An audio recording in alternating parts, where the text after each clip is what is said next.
So in this little mini series, I'm going to look at building a HTTP server using Go. So normally you'd use something like Nginx or Apache, or even something actually written in Go like Traefik to serve up your website. But what we're going to do is we're going to build up a very basic HTTP server from scratch using Go and using the Go's built-in libraries. So to get started in the root of the project, I'm just going to create a new file and I'm just going to call this server.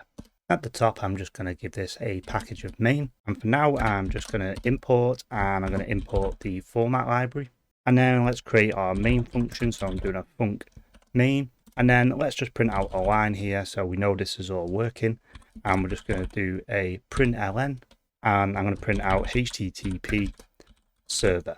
So that's how I'll try and run this in the terminal. So over in the terminal, I'm going to do a go run, and I'm going to run that server.go file. You can see there that compiles it and it runs and it returns our printed line HTTP server. So now we know everything is up and running on our system and we can compile Go applications. Let's now actually look at the HTTP part of this. So back over in our code, I'm going to import another package, and this time it's going to be net/HTTP. So this is the package that we're going to get most of our HTTP functionality from. And the next thing I'm going to do is create a handler function. And this function needs to know how to respond to incoming requests and also how to send a response out to that request. Thankfully, the built-in HTTP package will help us with this. Let's create a new function here. So I'm going to say func, and I'm going to call this handler because it's going to handle our requests coming in and also send out our responses. So in here, I'm going to bring in the response writer. So I'm just going to give this a variable of W.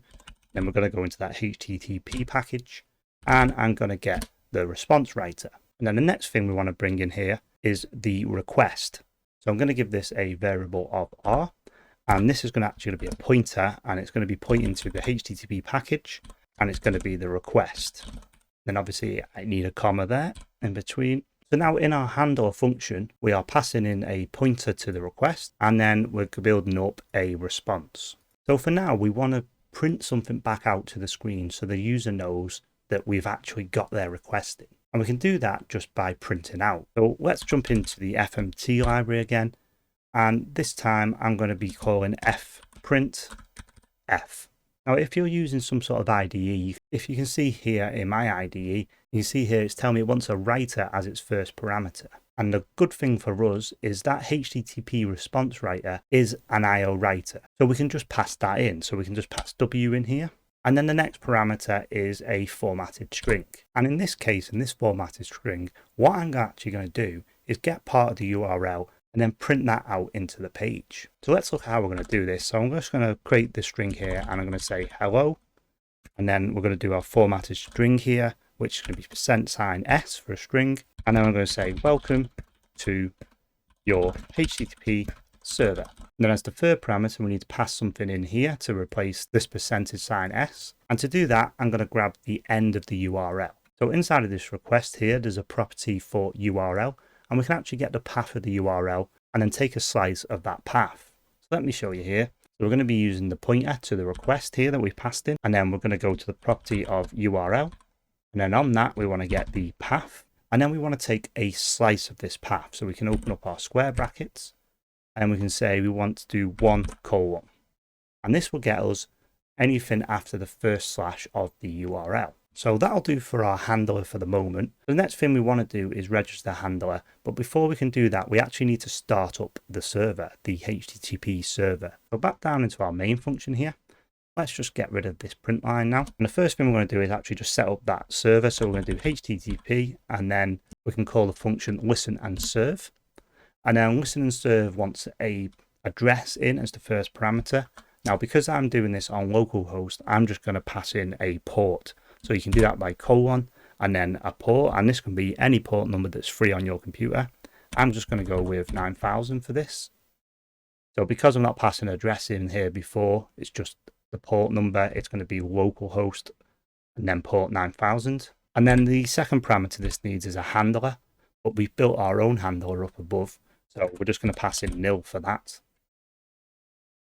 So now this starts up our server, but we need to know but we need to let the server know how to handle the request. So just above here, we're going to do HTTP and we're going to say handler func, and then we just need to let it know how to handle the incoming request. So we're going to say on / we want you to use our handler function, and that is referencing our handler function up here. I've made a bit of a mistake there. It's not handler func, it's handle func. So what we're going to be doing is we're going to be listening for the pattern of / and we're going to pass that off to our handler. And then this line simply just starts up our server on localhost port 9000. So let's actually try this now. So over in our terminal again, I'm just going to press the up arrow. So I'll get my last command and we're going to do go run server.go. And you can see this time it doesn't actually return us anything. And it just sits there blinking, which means it's running. So let's open up our browser now. And I'm going over to localhost port 9000. And there you can see our response coming back and it's saying hello and then a gap where we're going to be injecting something now and welcome to your HTTP server. So now on the end of our URL, let's put / and I'm just going to put Mark in here. And then let's just hit enter on this. And you can see there now it's saying, hello Mark, welcome to your HTTP server. So that's because we're jumping into that URL property on the request. And then we're taking a slice of that URL and we're taking everything after the / So whatever we type in here, so I could do Mark2 for example, and then it puts it into that formatted string as Mark2. So as you can see, that's really easy how to set up that HTTP server. So look at the code again. It's basically these 3 lines here are how we're setting up an entire HTTP server in Go. And that is just crazy how easy that is. But just returning the string isn't very fancy, is it? And it won't get you very far on the web. So in the next video, what we're going to do is create a HTML file and then modify this. So instead of turning a string, we're actually going to return a HTML file to the end user. So if you did like this video, give it the thumbs up.